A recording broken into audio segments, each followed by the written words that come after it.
So long as society unfairly condemns people and creates unjust social conditions that lead to poverty and other problems, literature will remain a powerful tool for shedding light on these issues and inspiring change. As long as we face problems like poverty, starvation, and a lack of education and opportunities, and as long as some regions continue to experience social oppression, works of literature like Les Miserables will remain important in promoting understanding and inspiring action. Ultimately, as long as ignorance and misery continue to exist in the world, books like this will never be useless.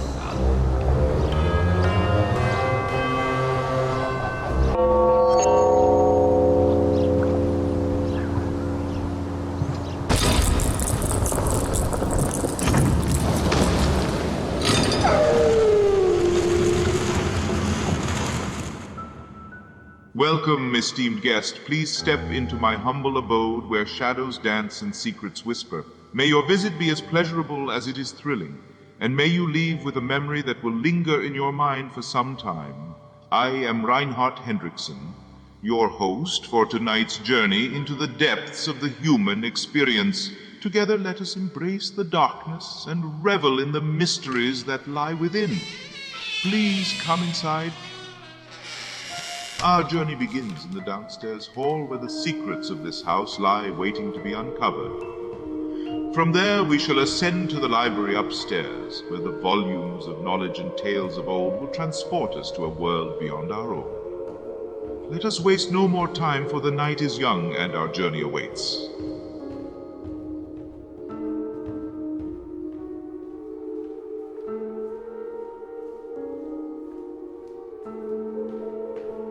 These volumes in my library have been my prized possession for as long as I can remember. The collection was inherited from a dear friend upon his passing, and since then I have added to it over the years, creating a vast and diverse collection of knowledge and wisdom. This library, as you see it now, is a testament to my lifelong passion for literature and learning. As we enter this room, take a moment to notice the intricate details that adorn it. The shelves lined with books, the comfortable armchairs inviting you to sit and read, and on the mantelpiece, 2 exquisite silver candlesticks that illuminate the space with a soft glow. These candlesticks hold a story of their own, passed down through generations, and each time they are lit, they cast a warm light on the memories of the past. Please feel free to take a closer look and discover the tales that these candlesticks hold.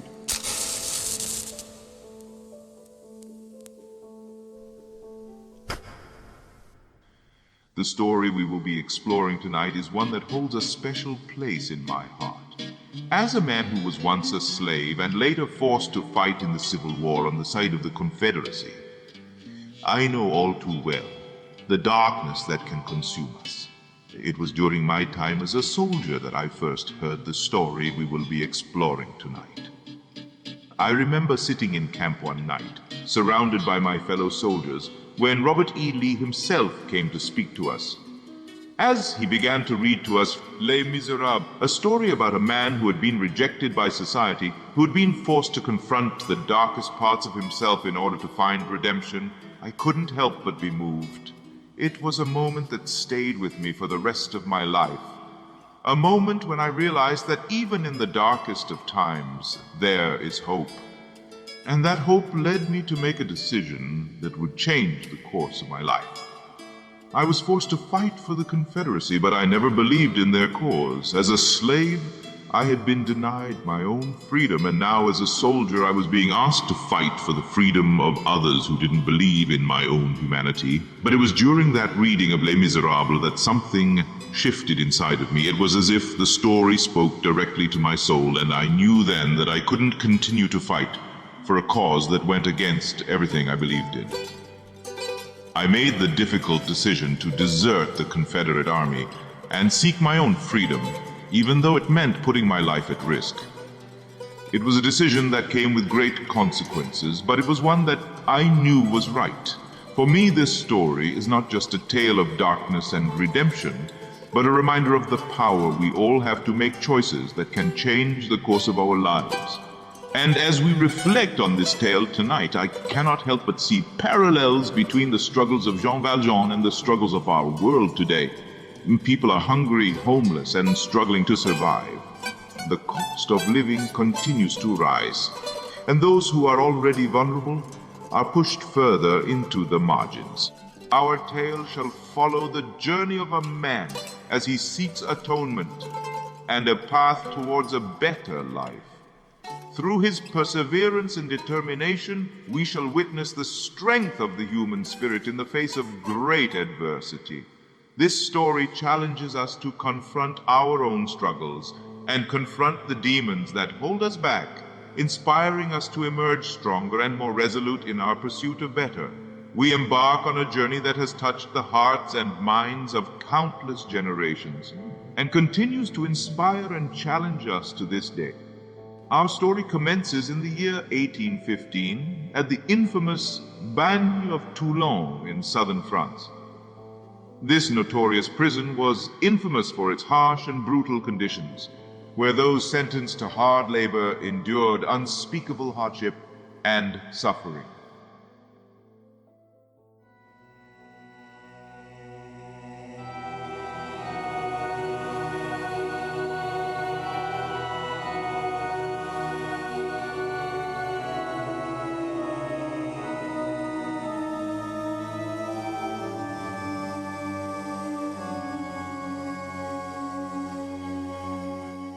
I was not what you called a kind man. I was certainly not what you called a good man.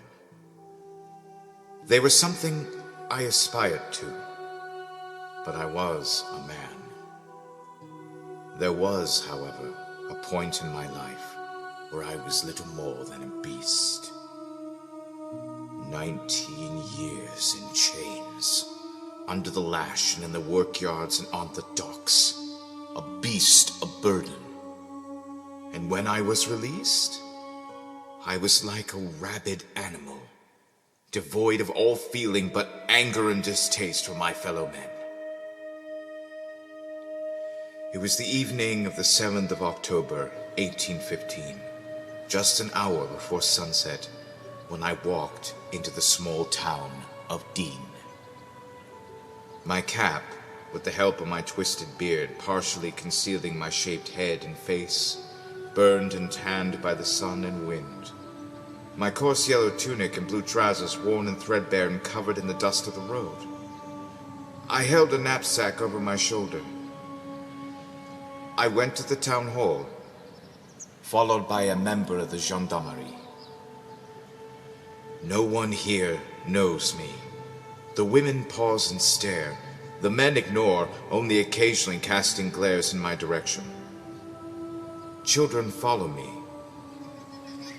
I stop in the square for a drink at the fountain.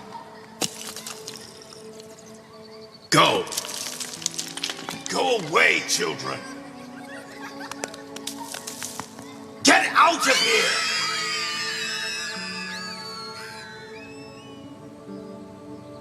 I approached an inn at the far end of the promenade. I was turned away. I came to another, and another. Both times I was turned away. A fourth. What do you want? Food and lodging. Nothing easier, provided you can pay. I have money. In that case, sir, won't you please come in? I placed my knapsack on the ground by the door and sat on a low stool close to the fire. I waited, listening to the whispered conversations of the patrons, feeling their gazes fixed on me. At last, the landlord approached. Will dinner be ready soon? I cannot receive you, sir. Are you afraid I won't pay? You saw my purse. I can pay in advance if that is what you wish. It's not that. What then? You have no rooms? I can sleep in the stable or in a loft on a truss of straw. What then? Go away. No! By this time, silence had fallen over the inn. Do I need to tell you your name? I was suspicious of you the moment I saw you in the firelight. I sent to the town hall, and they sent a message telling me everything. Now, as an innkeeper, it is my duty to be polite to everybody, no matter their station.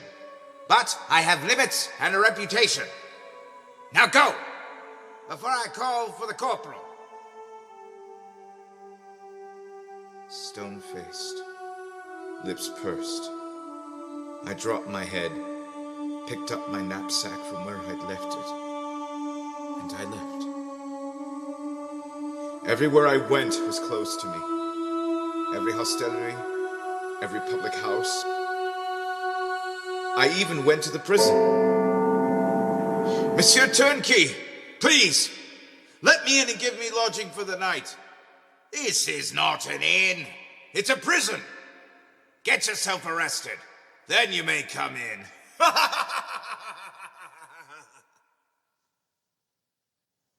I even tried a doghouse.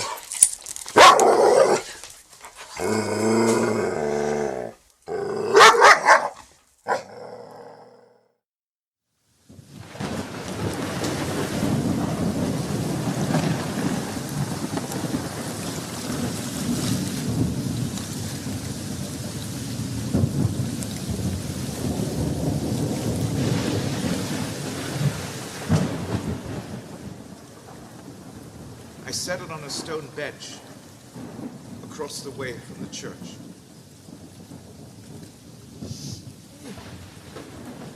What are you doing there? Go away. But what are you doing there? As you can see, I'm sleeping. Or I would be, if you left me alone. On this bench? Yesterday I had a mattress of wood. Today it's stone. Are you a soldier? Yes, Why not go to an inn? I have no money. Have you knocked at every door? Yes, Every door. Have you knocked at that one? no. Knock there. I watched as the old woman tottered away through the storm, pulling her shawl close around her. Why were her suspicions not aroused by the fact that somebody was sleeping on a stone bench in the rain? Surely she would have known a decent person would lodge someone in this foul weather. After a moment, I grabbed my bundle again and walked to the house she pointed out to me. A small home in the shadow of the great church.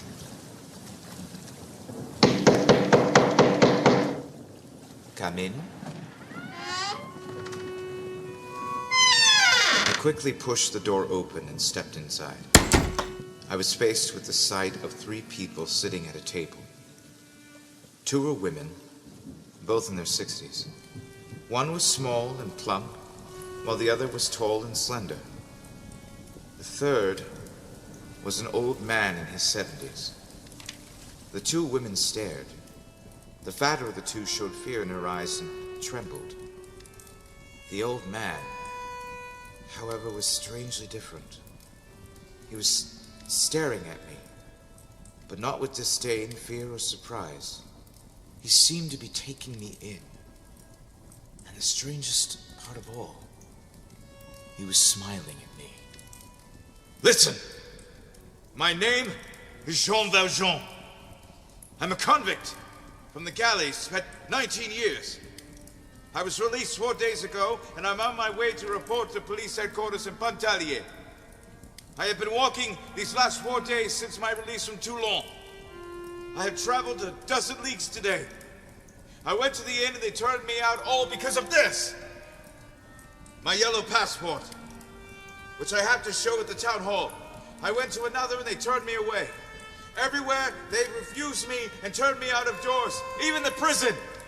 I was prepared to sleep outside in the rain when an old woman told me to knock here. What is this place? Is it an inn? I have money. My savings. 109 francs and 15 sous, which I earned in the galleys. I will pay. Will you let me stay? Madame Magloire, you were set another place, please. The shorter of the two women nodded once and left to do as she'd been bid. I didn't understand. Stop! Didn't you hear? I'm a galley slave. A convict. Yellow. Jean Valjean.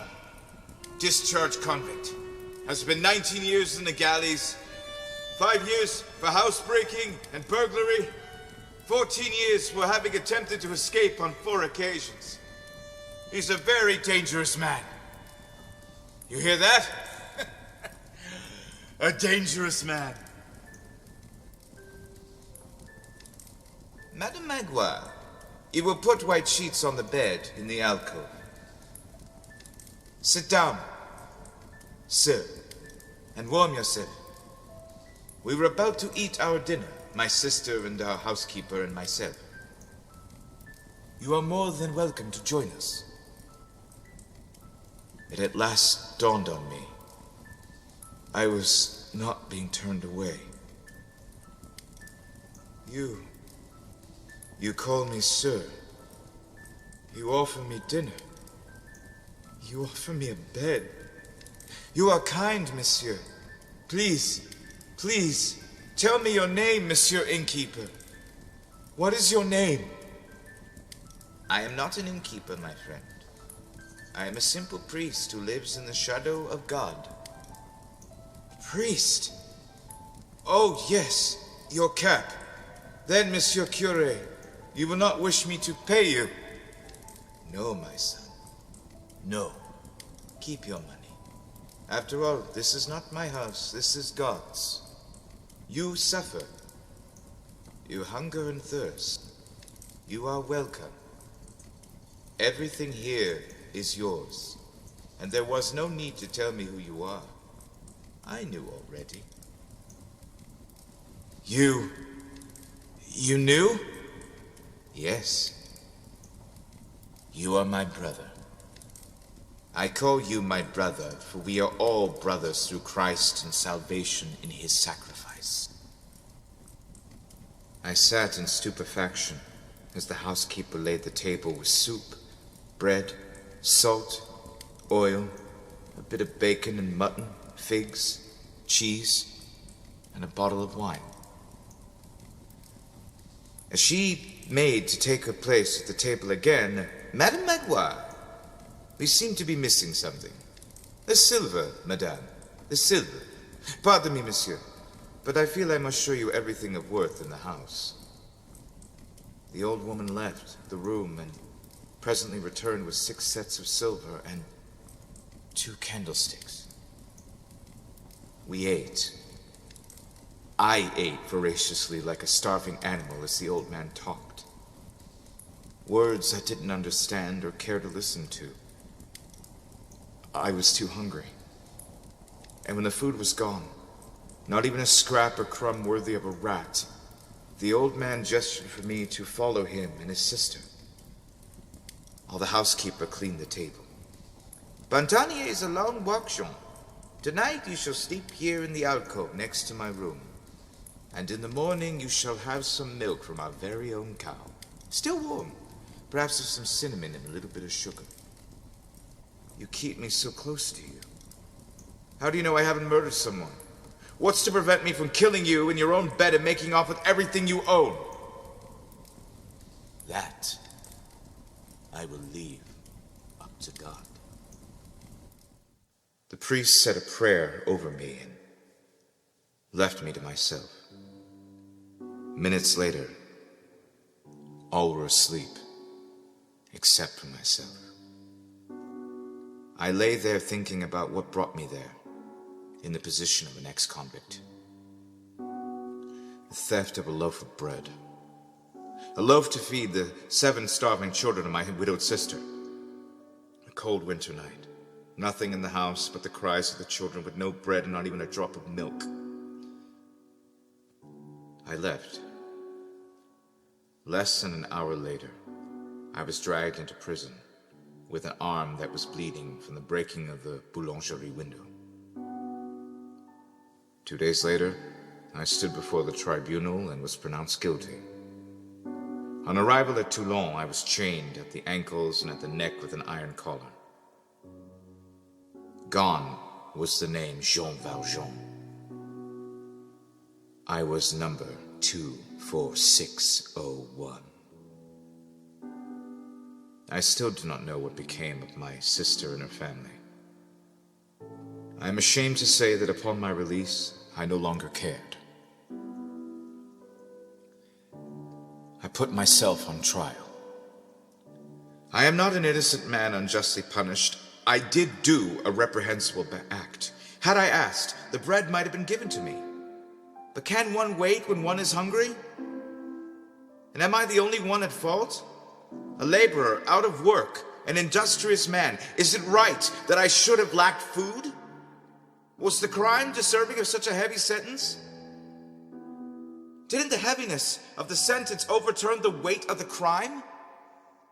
Replace the fault of the delinquent, convert the guilty man into the victim, and the debtor into the creditor. My crime is committed every day. 19 years. Damn society. Damn society and damn mankind!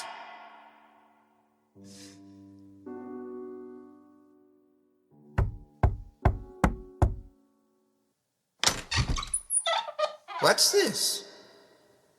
I was held roughly between two gendarmes. The brigadier stepped forward with my knapsack. He addressed the priest as Monseigneur. Monseigneur? Then he's not the curé? That earned me a blow to the face. Gentlemen, please. Ah, Jean, I am glad to see you. When I had seen that you had taken the silver but had left the candlesticks, I was surprised. They would most certainly get you 200 francs alone. Why did you not take them? I stood there, shamefaced. What? Gentlemen, I suppose he told you that a kind old priest gave him shelter for the night, and that the priest made a gift of that silver in his sack there. Well, so I did. You may release him. Go on. Release him.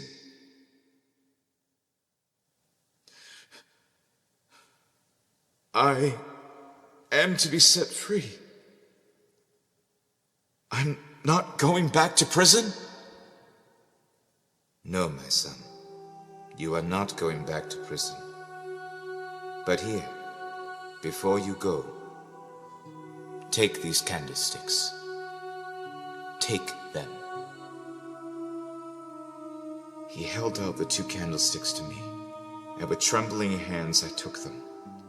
This entire time I remained on the floor, with the bishop looking down at me kindly, and his sister and housekeeper looking on. Now, go in peace. But when you return, my friend, it is not necessary to pass through the garden. You may always enter and depart through the street door. It is never fastened with anything but a latch, by day or by night. And do not forget, never forget, that you have promised to use this money to become an honest man. I promised? Jean Valjean, my brother, you no longer belong to evil, but to good.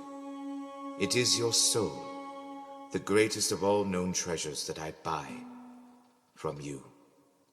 I withdraw it from black thoughts and the spirit of perdition, and I give it to God.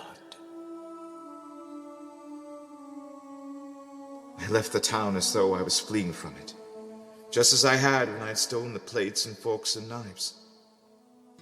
I set out through the fields, taking whatever roads and paths presented themselves to me. I wandered this way all morning until I was possibly 3 leagues from Dean, coming to a path which intersected the plain. I sat down on a rock, too stunned and too stupid to do anything but sit there and reflect on what had happened.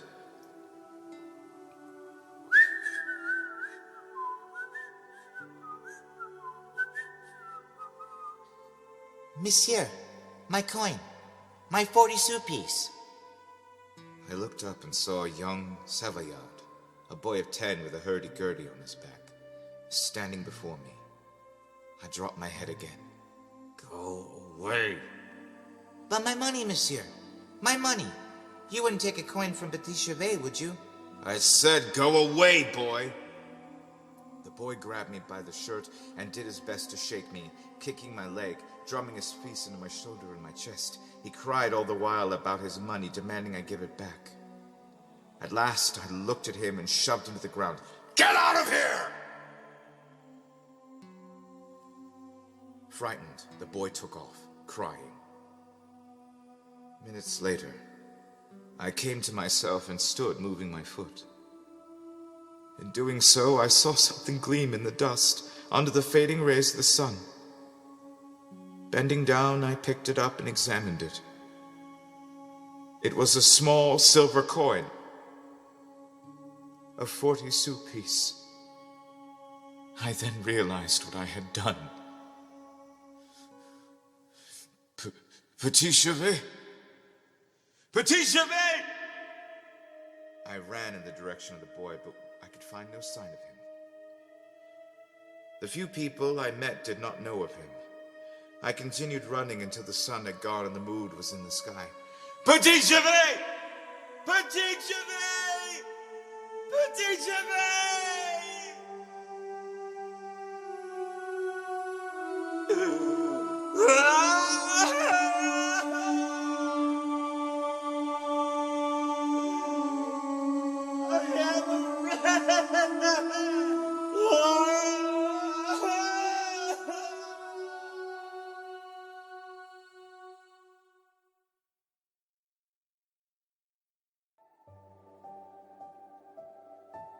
I must take you forward in time some 6 years.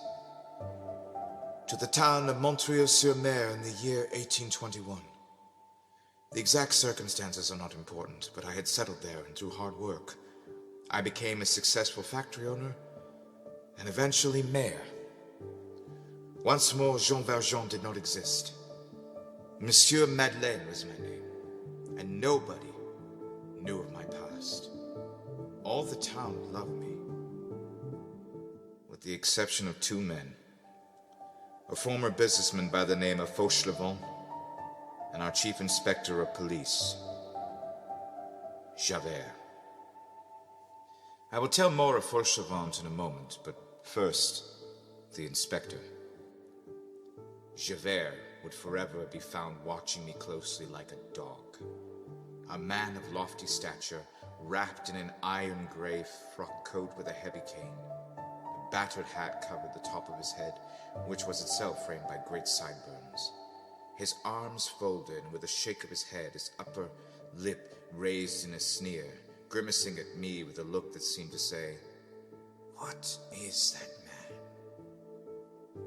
I have certainly seen him before. In any case, I am not his dupe." In the mountains, it is said that there is born into every litter of wolves a dog, which is promptly killed by the mother, lest as he grew he should devour the others. Give this dog son of a wolf a human face, and you would have Javert. He had been born in prison, son of a gypsy fortune teller and a convict who was in the galleys. He was raised by the law, and observed unpartingly that there were but 2 classes of people: those who attacked society and those that guarded it. Now Fauchelevent, a poor man who had once been an attorney and had now been reduced to a carter, full of hate and anger at the man he had witnessed rise from nothing while he felt nothing. One day, I had been crossing town from my office to the factory which I owned when I noticed a great crowd gathered across the way from the shop. Drawing near, I could see that it was a cart heavily laden partially on its side. The horse had broken 2 legs, and one of the wheels had come off, and beneath the cart, crushed beneath the axle, was old man Fauchelevent. Fauchelevent cried in pain, screamed for help. The men that attempted to help quickly stopped, as one wrong shake of the cart risked toppling everything and burying him beneath its load. "Is there a jack?" "One has been sent for, Monsieur le Maire." I had not realized that Javert was there. He had been trying to supervise the rescue attempts. "How long ago?" 10 minutes, but it will take a good quarter of an hour to get it here." "A quarter of an hour? It will be too late. Can't you see that the cart is sinking?" "Yes, but there's nothing to be done until the jack arrives." "Listen, there is still room enough under the cart to allow a man to crawl beneath it and raise it with his back. It would take half a minute and the poor man will be free. Is there any stout man willing to do it? 5 louis d'or. 10 louis. 20. It is not the will which is lacking, Monsieur le Maire. It is the strength. One would have to be a terrible man to be able to accomplish such a feat. And I have only known one, a convict in Toulon. A memory stirred. Yes, Javert had been at Toulon. He had been an adjunct prison guard there for a year. He gazed fixedly at me as my attention was called away from him by Fauchelevent's shrieks. The cart was now breaking his ribs. I looked at the crowd one last time and repeated the offer of 20 louis for their help. No one stepped forward. "This cannot happen!" I tore off my jacket and threw it to the ground. Falling to my knees, I crawled under the vehicle before anyone could stop me. There was so little room beneath it, and it was so heavy. I was flat on my stomach. Many people called for me to come out, even though Fauchelevent strained to tell me to give up. But I shook my head and worked to bring my knees and elbows together. Suddenly, the enormous mass was seen to quiver. The cart rose slowly, ever so slowly. Someone gave a shout. "Quick! Help him! Pull the man out!"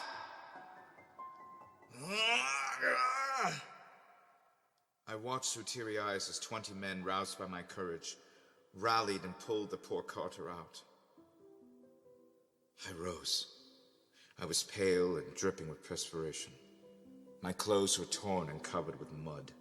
Many were weeping relieved tears. Fauchelevent was carried close and he kissed my knee, calling me a gift from God. But then, as Fauchelevent was taken away to the hospital, I saw that Javert was still staring at me. Later that night, I visited the hospital and left a note for Fauchelevent saying that I had bought his horse and cart and that, when he was recovered, I would pay to send him to a convent in Paris where the sisters had agreed to give him the position of a gardener.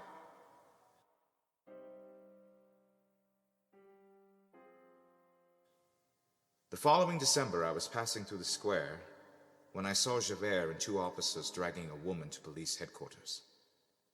My curiosity aroused, I interviewed several people and learned that the woman had been arrested for attacking a citizen, a well-known philanderer named Bamatabois. She was a prostitute, and the man had shoved snow down her dress, and she attacked him in retaliation. It was clear that no matter what she was, the townsman had been in the wrong.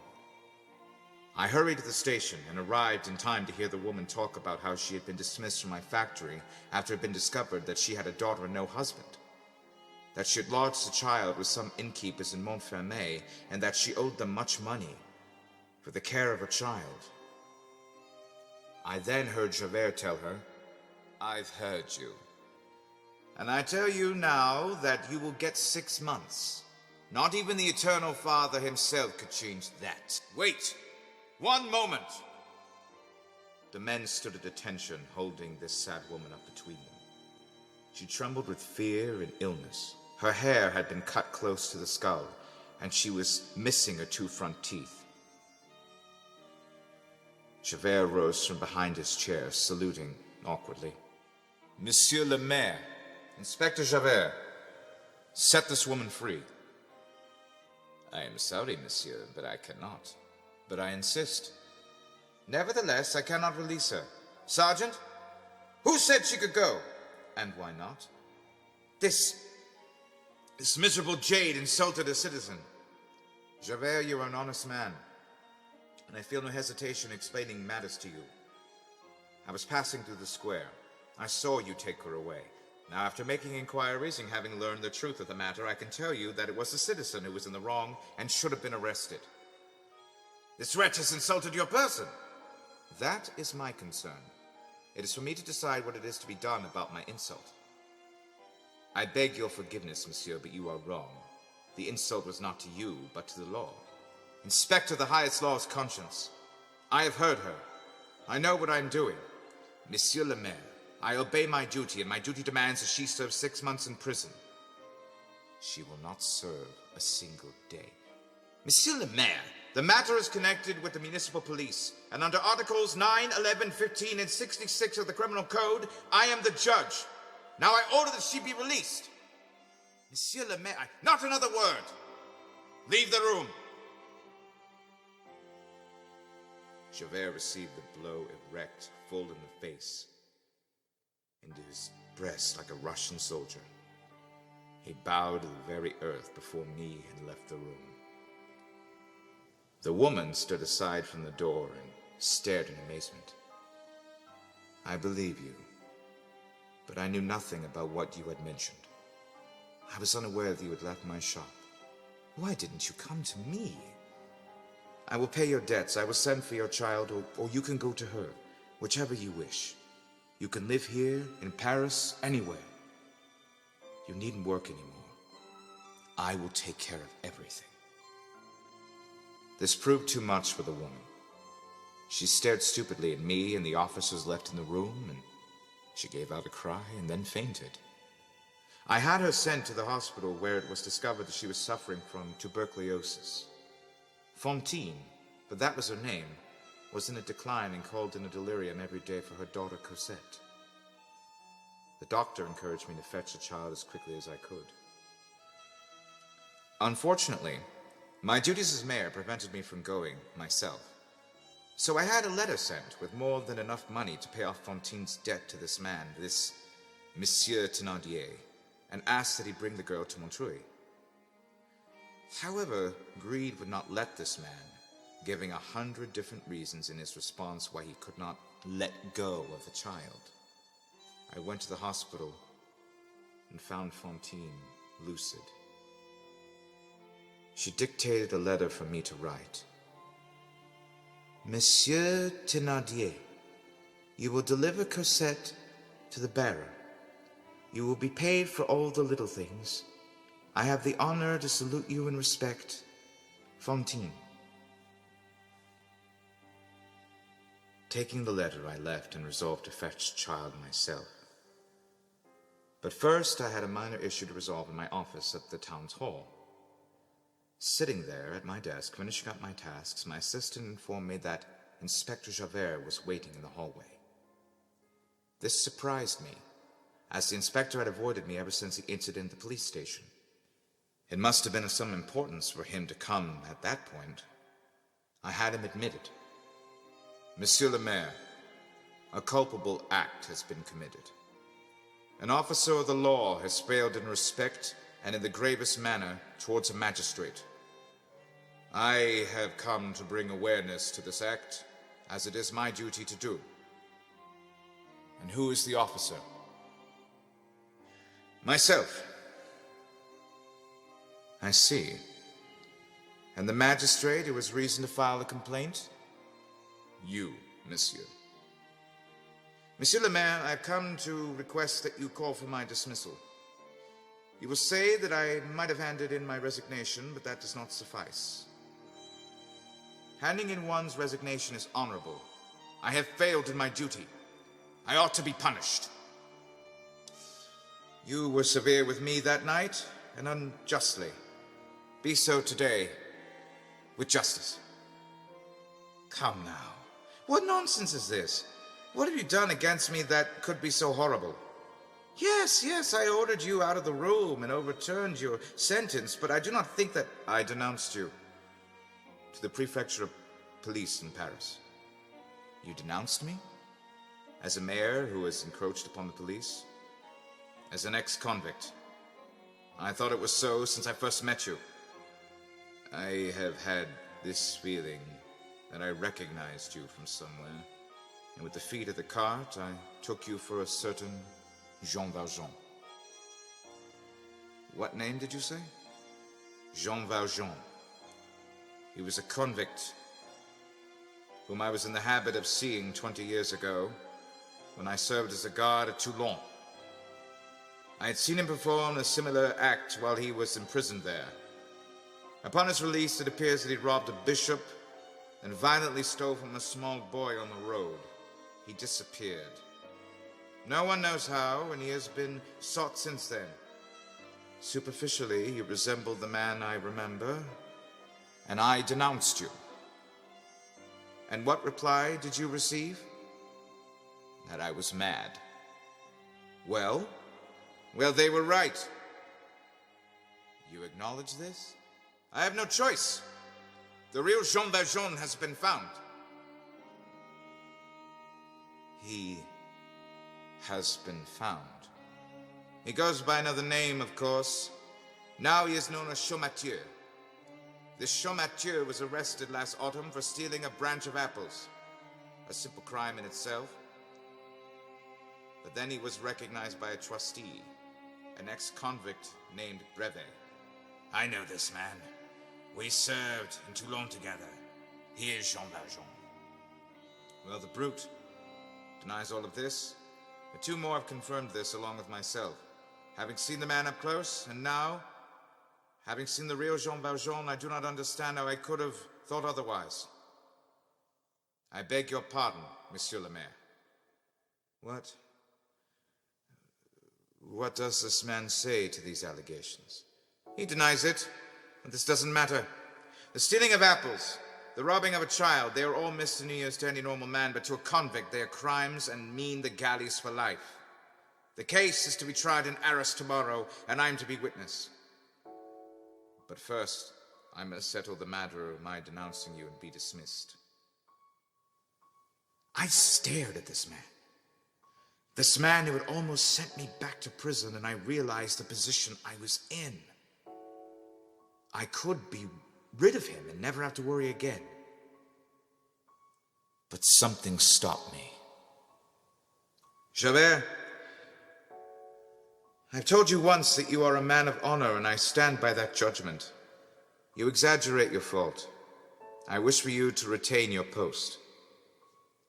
He gazed at me with his candid eyes, in whose depths his not very enlightened but pure and rigid conscience seemed visible. Monsieur, I cannot grant you that. So far as exaggeration is concerned, I am not exaggerating. I suspected you unjustly. Without proof and in a fit of rage, I denounced you as a convict. You, a mayor and a magistrate, the earthly epitome of law and order. If one of my subordinates had done what I had done, I would have expelled him immediately. I have often been severe in the course of my life towards others. That is just. I have done well.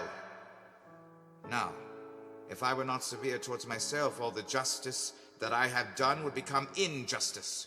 Should I spare myself more than others merely because I'm a member of the police? No!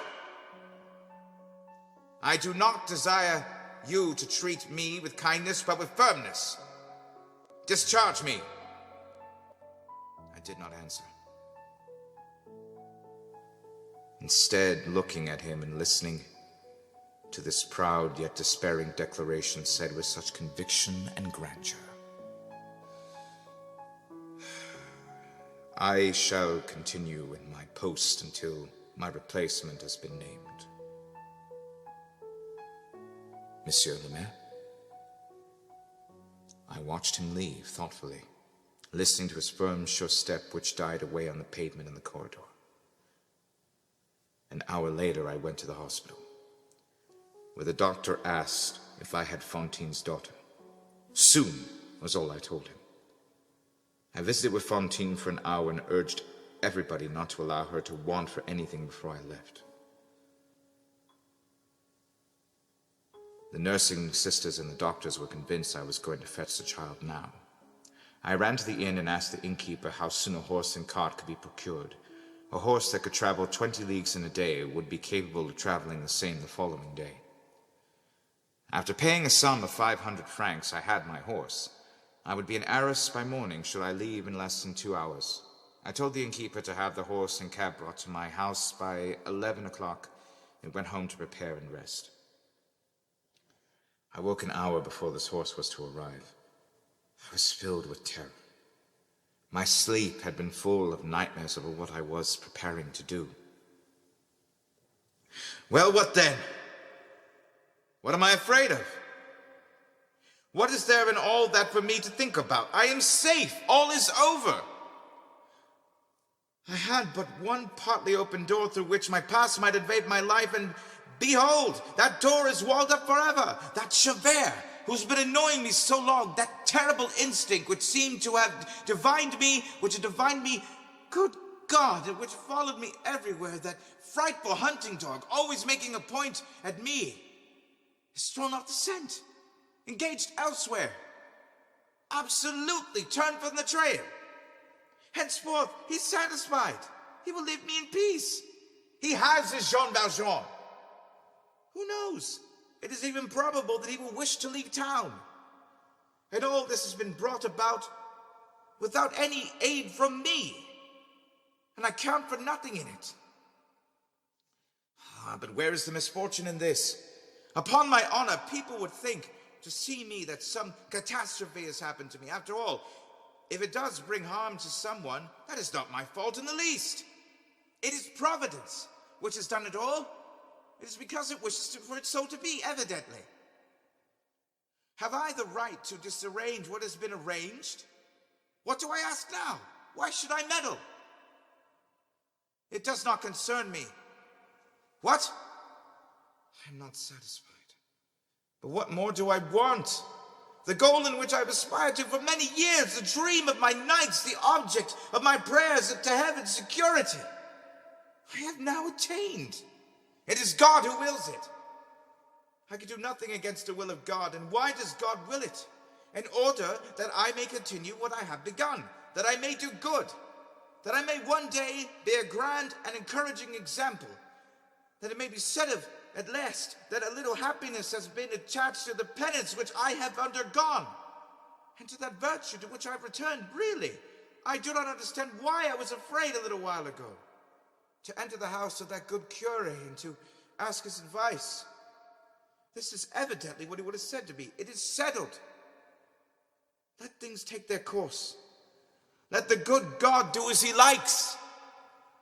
I ran from my bedchamber to my drawing room. On the mantel of the fireplace in front of a large mirror were the 2 candlesticks. I could never sell them. I could not. I couldn't. I stood there looking at the candlesticks. Can I really go to this man's trial and give myself up? Who'll take care of this town? What of all the good I have done?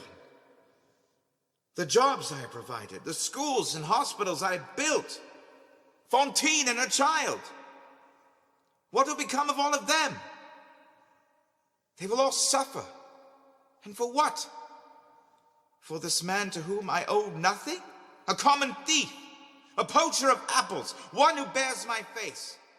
If it is to be true that he bears my face, that can only be the will of God, that I may stay here, for only the Creator can craft a face. I will stay. I must stay.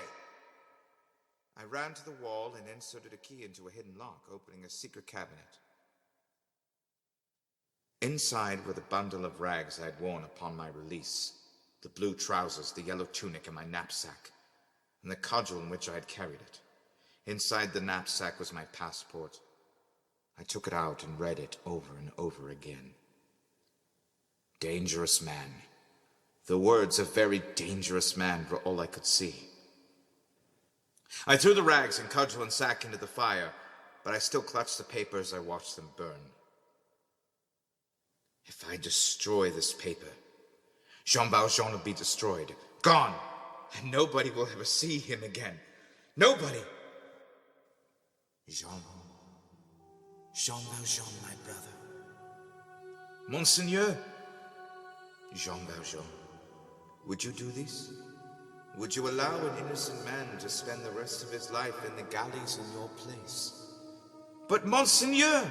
Do not forget, never forget, that you have promised to use this money to become an honest man. I promised?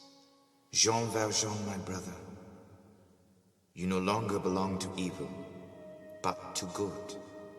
It is your soul, the greatest of all known treasures that I buy from you. I withdraw it from black thoughts and the spirit of perdition, and I give it to God.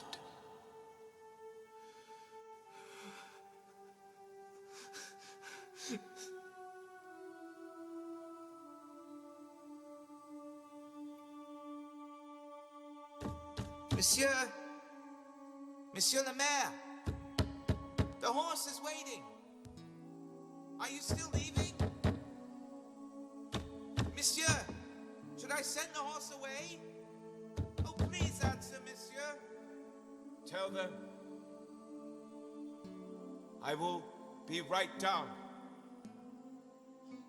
I am coming.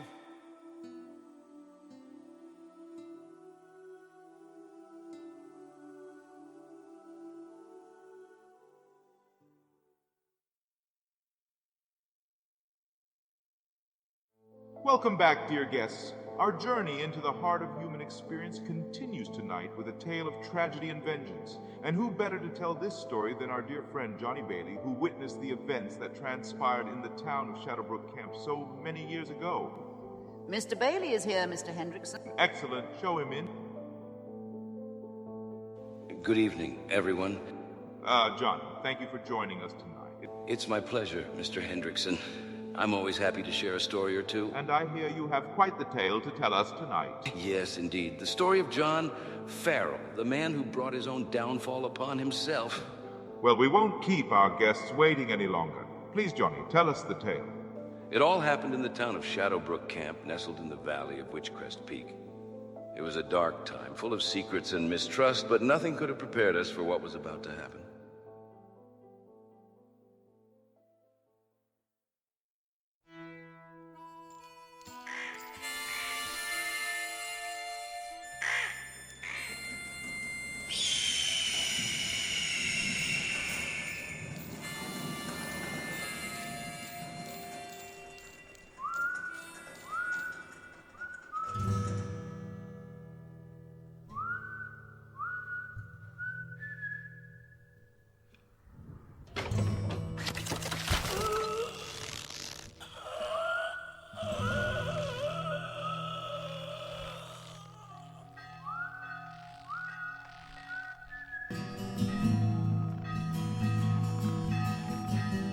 They hanged John Farrell in the dawn amid the marketplace.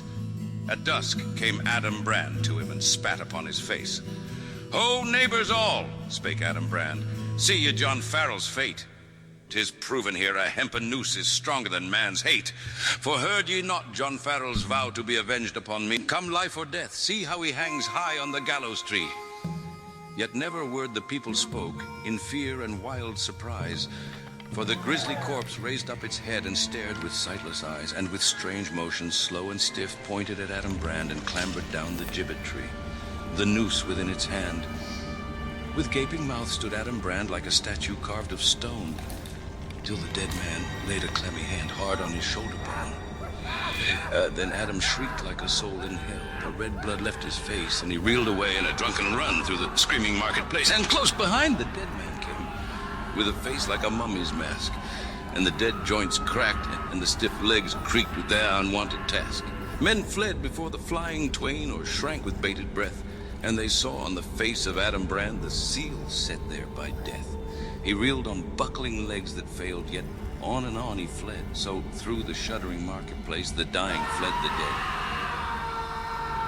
At the riverside fell Adam Brand with a scream that rent the skies. Across him fell John Farrell's corpse, nor ever the twain did rise. There was no wound on Adam Brand, but his brow was cold and damp, for the fear of death had blown out his life as a witch blows out a lamp.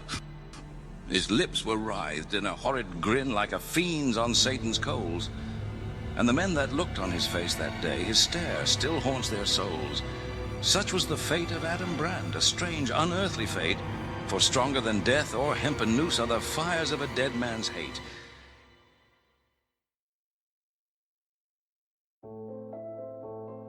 I'd like to share with you all an old folk belief that has been passed down for generations.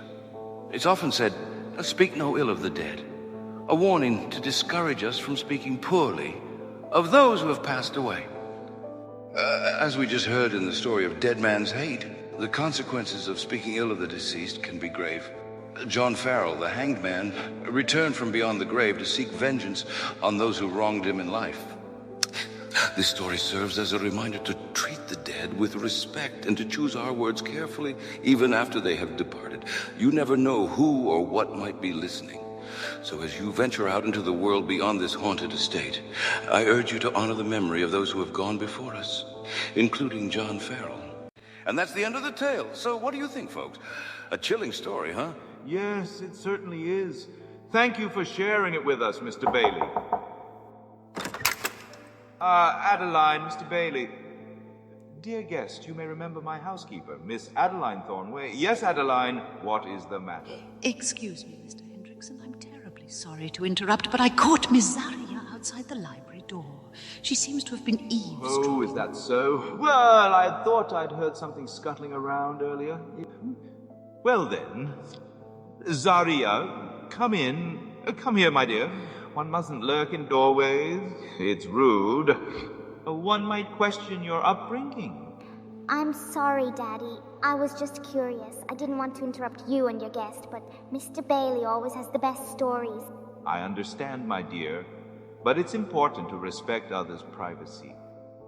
I finished my studies for the day and my chores. Well then, little Miss Zariya, please come in and join us. Mr. Bailey was just about to tell us another story. Yay! Mr. Bailey, since little Zariya here has heard this last story, do you know of one she may like? Why, yes, I do. It's a story I heard from an old-timer named Sam Driscoll. He told me this tale when he was passing through here. Of course, he had no idea he was sharing a whiskey with a ghost, but I digress. Would you be interested in hearing the comeuppance tale of two fellows who thought they could pull off the perfect kidnapping? Yes, please, please. Tell us the tale, Mr. Bailey. I call this story The Ransom of Red Chief.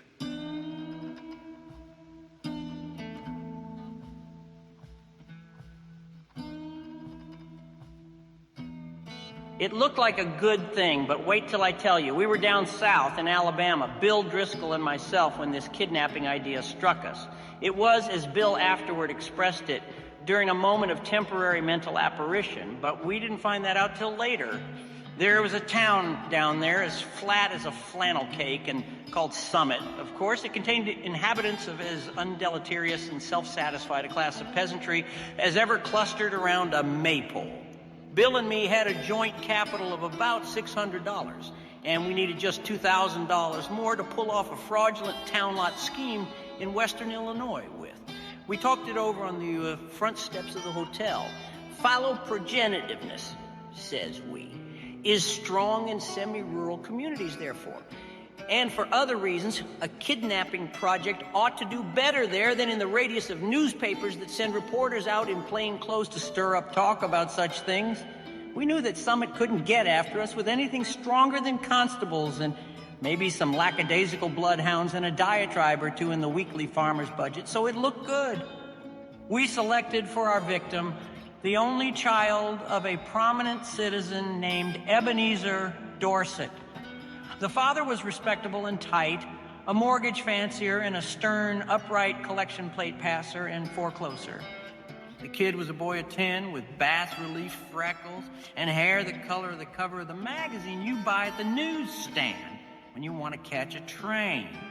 Bill and me figured that Ebenezer would melt down for a ransom of $2,000 to a cent, but wait till I tell you. About 2 miles from Summit was a little mountain covered with a dense cedar brake. On the rearer elevation of this mountain was a cave. There we stored provisions. One evening after sundown, we drove in a buggy past old Dorset's house. The kid was in the street, throwing rocks at a kitten on the opposite fence. "Hey, little boy," says Bill, "would you like to have a bag of candy and a nice ride?" The boy catches Bill neatly in the eye with a piece of brick. "That will cost the old man an extra $500, says Bill, climbing over the wheel. That boy put up a fight like a welterweight cinnamon bear, but at last we got him down the bottom of the buggy and drove away. We took him up to the cave, and I hitched the horse in the cedar brake. After dark, I drove the buggy to the little village 3 miles away where we had hired it and walked back to the mountain. Bill was pasting court plaster over the scratches and bruises on his features. There was a fire burning behind the big rock at the entrance of the cave, and the boy was watching a pot of boiling coffee with 2 buzzard tail feathers stuck in his red hair. He points a stick at me when I come up and says, "Ah," cursed Paleface, "do you dare to enter the camp of Red Chief, the terror of the plains?" "He's all right now," says Bill, rolling up his trousers and examining some bruises on his shins. "We're playing Indian. We're making Buffalo Bill's show look like magic lantern views of Palestine in the town hall. I'm old Hank the Trapper, Red Chief's captive, and I'm to be scalped at daybreak. By Geronimo, that kid can kick hard." Yes, sir, that boy seemed to be having the time of his life. The fun of camping out in a cave had made him forget that he was a captive himself. He immediately christened me Snake Eye the Spy and announced that when his braves returned from the warpath, I was to be broiled at the stake at the rising of the sun. Then we had supper, and he filled his mouth full of bacon and bread and gravy and began to talk. He made a during dinner speech, something like this: "I like this fine. I never camped out before, but I had a pet possum once, and I was 9 last birthday. I hate to go to school. Rats ate up 16 of Jimmy Talbot's aunt's speckled hen's eggs. Are there any real Indians in these woods? I want some more gravy. Does the trees moving make the wind blow? We had 5 puppies. What makes your nose so red, Hank? My father has lots of money. Are the stars hot? I whipped Ed Walker twice Saturday. I don't like girls. You descent catch toads unless with a string. Do oxen make any noise? Why are oranges round? Have you got beds to sleep on in this cave? Amos Murray has got 6 toes. A parrot can talk, but a monkey or a fish can. How many does it take to make 12? Every few minutes he would remember that he was a pesky redskin and pick up his stick rifle and tiptoe to the mouth of the cave to rubber for the scouts of the hated Paleface. Now and then he would let out a war whoop that made old Hank the Trapper shiver. That boy had Bill terrorized from the start. "Red Chief," says I to the kid, "would you like to go home?" "Oh, what for?" says he. "I don't have any fun at home. I hate to go to school. I like to camp out. You won't take me back home again, Snake Eye, will you?" "Not right away," says I. "We'll stay here in the cave a while." "All right," says he. "That'll be fine. I never had such fun in all my life." Well, we went to bed about 11 o'clock. We spread down some wide blankets and quilts and put Red Chief between us. We weren't afraid he'd run away. He kept us awake for 3 hours, jumping up and reaching for his rifle and screeching, "Hist! Pard!" in mine and Bill's ears, as the fancied crackle of a twig or the rustle of a leaf revealed to his young imagination the stealthy approach of the outlaw band. At last, I fell into a troubled sleep and dreamed that I had been kidnapped and chained to a tree by a ferocious pirate with red hair. Just at daybreak, I was awakened by a series of awful screams from Bill. They weren't yells or howls or shouts or whoops or yawps. such as you'd expect from a manly set of vocal organs. They were simply indecent, terrifying, humiliating screams such as women emit when they see ghosts or caterpillars. It's an awful thing to hear a strong, desperate fat man scream incontinently in a cave at daybreak. I jumped up to see what the matter was. Red Chief was sitting on Bill's chest with one hand twined in Bill's hair, and in the other he had the sharp case knife we use for slicing bacon, and he was industriously and realistically trying to take Bill's scalp according to the sentence that had been pronounced upon him the evening before. I got the knife away from the kid and made him lie down again, but from that moment Bill's spirit was broken. He laid down on his side of the bed, but he never closed an eye again in sleep as long as that boy was with us. I dozed off for a while, but along towards sunup, I remembered that Red Chief had said I was to be burned at the stake at the rising of the sun. I wasn't nervous or afraid, but I sat up and lit my pipe and leaned against a rock. "What are you getting up so soon for, Sam?" asked Bill. "Me," says I. "Oh, I got a kind of a pain in my shoulder. I thought sitting up would rest it." "You're a liar," says Bill. "You're afraid. You was to be burned at sunrise, and you was afraid he'd do it. And he would, too, if he could find a match. Ain't it awful, Sam? Do you think anybody will pay out money to get a little imp like that back home?" "Sure," said I. "A rowdy kid like that is just the kind that parents dote on. Now you and the chief get up and cook breakfast while I go up on the top of this mountain and reconnoiter." I went up on the peak of the little mountain and ran my eye over the contiguous vicinity. Over toward summit, I expected to see the sturdy yeomanry of the village, armed with scythes and pitchforks, beating the countryside for the dastardly kidnappers. But what I saw was a peaceful landscape dotted with one man plowing with a dun mule. Nobody was dragging the creek, no couriers dashed hither and yon, bringing tidings of no news to the distracted parents.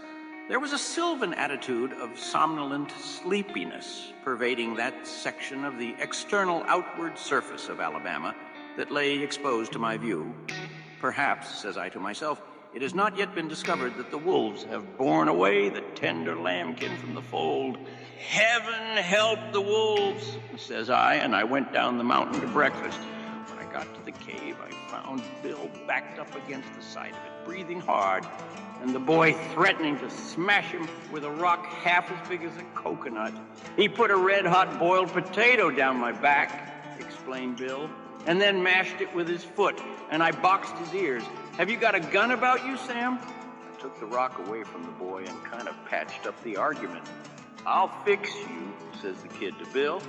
"No man ever yet struck the Red Chief but what he got paid for it. You better beware." After breakfast, the kid takes a piece of leather with strings wrapped around it out of his pocket and goes outside the cave, unwinding it. "What's he up to now?" says Bill anxiously. "You don't think he'll run away, do you, Sam?" "No fear of it," says I. "He don't seem to be much of a homebody. But we've got to fix up some plan about the ransom. There don't seem to be much excitement around Summit on account of his disappearance. But maybe they haven't realized yet that he's gone. His folks may think he's spending the night with Aunt Jane or one of the neighbors. Anyhow, he'll be missed today. Tonight we must get a message to his father demanding the $2,000 for his return." Just then we heard a kind of war whoop, such as David might have emitted when he knocked out the champion Goliath. It was a sling that Red Chief had pulled out of his pocket, and he was whirling it around his head. I dodged and heard a heavy thud and a kind of a sigh from Bill, like a horse gives out when you take his saddle off. A rock the size of an egg had caught Bill just behind his left ear. He loosened himself all over and fell in the fire across the frying pan of hot water for washing the dishes. I dragged him out and poured cold water on his head for half an hour. By and by, Bill sits up and feels behind his ear and says, "Sam, do you know who my favorite biblical character is?" "Take it easy," says I. "You'll come to your senses presently." "King Herod," says he. "You won't go away and leave me here alone, will you, Sam?" I went out and caught that boy and shook him until his freckles rattled. "If you don't behave," says I, "I'll take you straight home. Now, are you going to be good or not?" I was only funning, says he sullenly. I didn't mean to hurt old Hank, but what did he hit me for? I'll behave, Snake Eye, if you won't send me home, and if you'll let me play the Black Scout today. I don't know the game, says I. That's for you and Mr. Bill to decide. He's your playmate for the day. I'm going away for a while on business. Now you come in and make friends with him and say you are sorry for hurting him, or home you go at once. I made him and Bill shake hands, and then I took Bill aside and told him I was going to Poplar Cove, a little village 3 miles from the cave, and find out what I could about how the kidnapping had been regarded in Summit. Also, I thought it best to send a peremptory letter to Old Man Dorset that day, demanding the ransom and dictating how it should be paid. You know, Sam, says Bill, I've stood by you without batting an eye in earthquakes, fire, and flood, in poker games, dynamite outrages, police raids, train robberies, and cyclones. I never lost my nerve yet till we kidnapped that two-legged skyrocket of a kid. He's got me going. You won't leave me long with him, will you, Sam? I'll be back sometime this afternoon, says I. You must keep the boy amused and quiet till I return, and now we'll write the letter to Old Joyce. Bill and I got paper and pencil and worked on the letter while Red Chief, with a blanket wrapped around him, strutted up and down, guarding the mouth of the cave. Bill begged me tearfully to make the ransom $1,500 instead of $2,000. I ain't attempting, says he, to decry the celebrated moral aspect of parental affection, but we're dealing with humans, and it ain't human for anybody to give up $2,000 for that 40-pound chunk of freckled wildcat. I'm willing to take a chance at $1,500. You can charge the difference up to me. So, to relieve Bill, I acceded, and we collaborated a letter that ran this way. Ebenezer Dorset, Askew, we have your boy concealed in a place far from Summit. It is useless for you or the most skillful detectives to attempt to find him. Absolutely, the only terms on which you can have him restored to you are these. We demand $1,500 in large bills for his return, the money to be left at midnight tonight at the same spot and in the same box as your reply, as hereinafter described. If you agree to these terms, send your answer in writing by a solitary messenger tonight at 8:30. After crossing Owl Creek on the road to Poplar Cove, there are 3 large trees, about 100 yards apart, close to the fence of the wheat field on the right-hand side. At the bottom of the fence post, opposite the 3rd tree, will be found a small pasteboard box. The messenger will place the answer in this box and return immediately to Summit.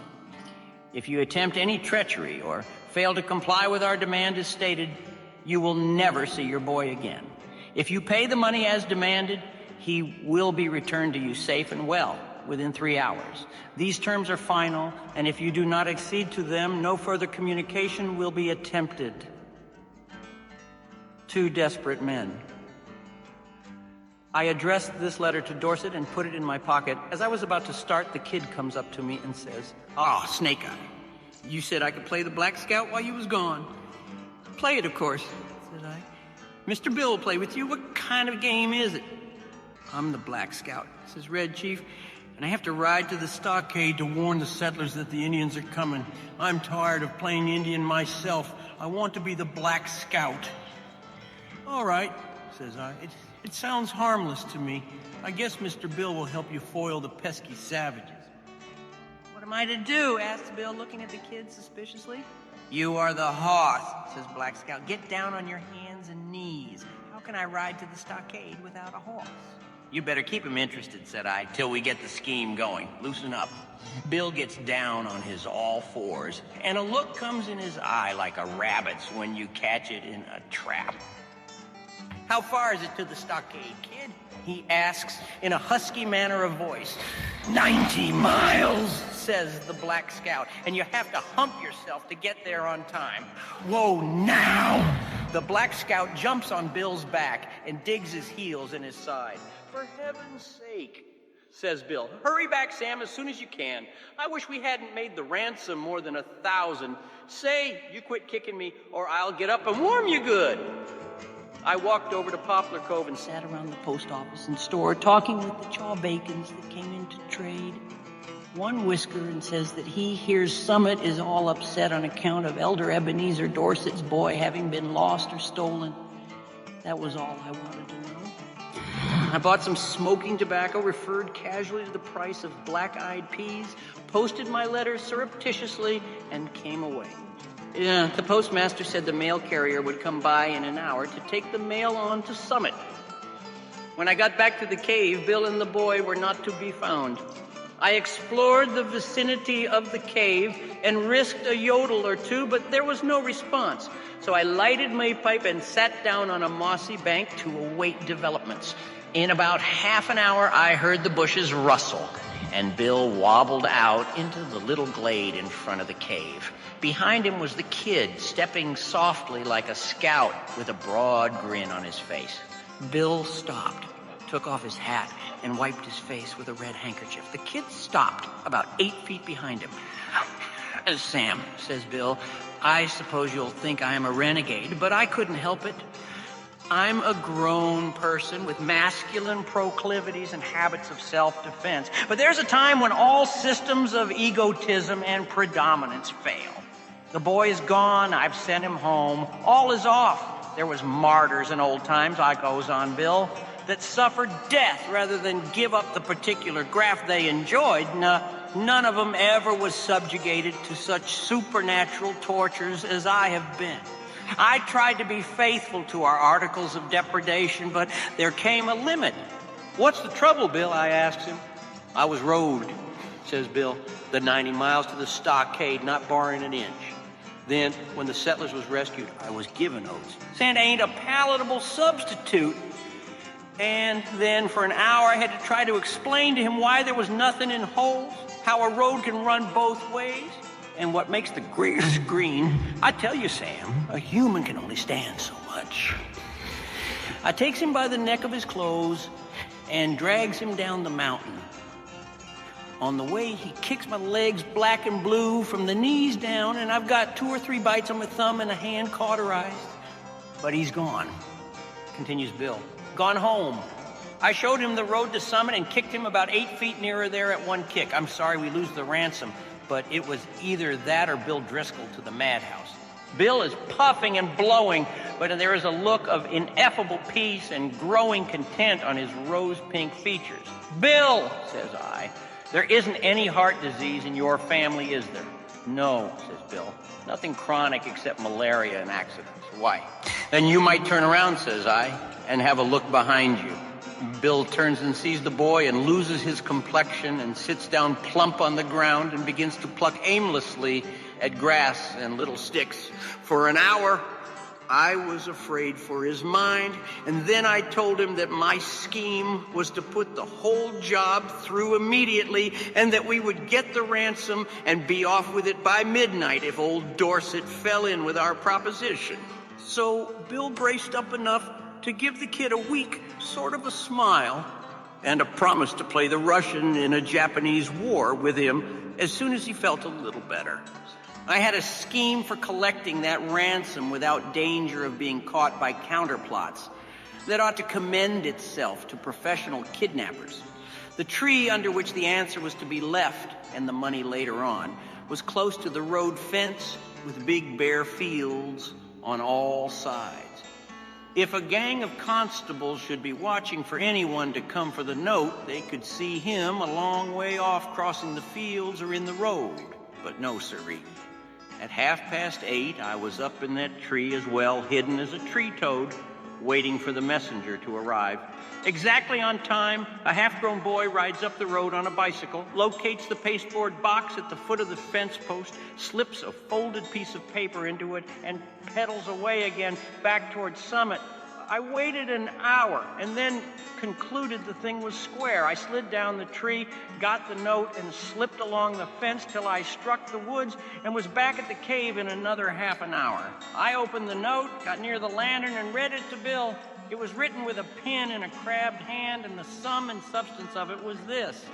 2 desperate men. Gentlemen, I received your letter today by post in regard to the ransom you asked for the return of my son. I think you are a little high in your demands, and I hereby make you a counter proposition which I am inclined to believe you will accept. You bring Johnny home and pay me $250 in cash, and I agree to take him off your hands. You had better come at night, for the neighbors believe he is lost, and I couldn't be responsible for what they would do to anybody they saw bringing him back. Very respectfully, Ebenezer Dorset. Great pirates of Penzance, says I, of all the impudent. But I glanced at Bill and hesitated. He had the most appealing look in his eyes I ever saw on the face of a dumb or a talking brute. Sam, says he, what's $250 after all? We've got the money. One more night of this kid will send me to a bed in Bedlam. Besides being a thorough gentleman, I think Mr. Dorset is a spendthrift for making us such a liberal offer. You ain't gonna let the chance go, are you? Tell you the truth, Bill, says I. This little he-you lamb has somewhat got on my nerves, too. We'll take him home, pay the ransom, and make our getaway. We took him home that night. We got him to go by telling him that his father had bought a silver-mounted rifle and a pair of moccasins for him, and we were going to hunt bears the next day. It was just 12 o'clock when we knocked at Ebenezer's front door, just at the moment when I should have been abstracting the $1,500 from the box under the tree, according to the original proposition. Bill was counting out $250 into Dorset's hand. When the kid found out we were going to leave him at home, he started up a howl like a calliope and fastened himself as tight as a leech to Bill's leg. His father peeled him away gradually, like a porous plaster. How long can you hold him? Asks Bill. Well, I'm not as strong as I used to be, says old Dorset, but I think I can promise you 10 minutes. Enough, says Bill. In 10 minutes, I shall cross the central, southern, and middle western states and be legging it trippingly for the Canadian border. And as dark as it was, and as fat as Bill was, and as good a runner as I am, he was a good mile and a half out of Summit before I could catch up with him.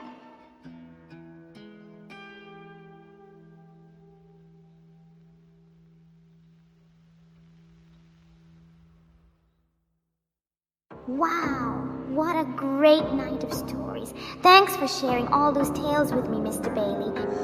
Yes, it's always a delight to hear these old stories again. Zariya, why don't we escort our guest to the door? Mr. Hendrickson and Johnnie Bailey are now playing cards and smoking in the parlor. They'll be at it all night, I'm sure. Daddy and Mr. Bailey are such old friends. I'm glad we could all spend this evening together. Thank you for joining us tonight. We hope to see you again soon. Yes, please come back and hear more stories with us. Until next time, farewell.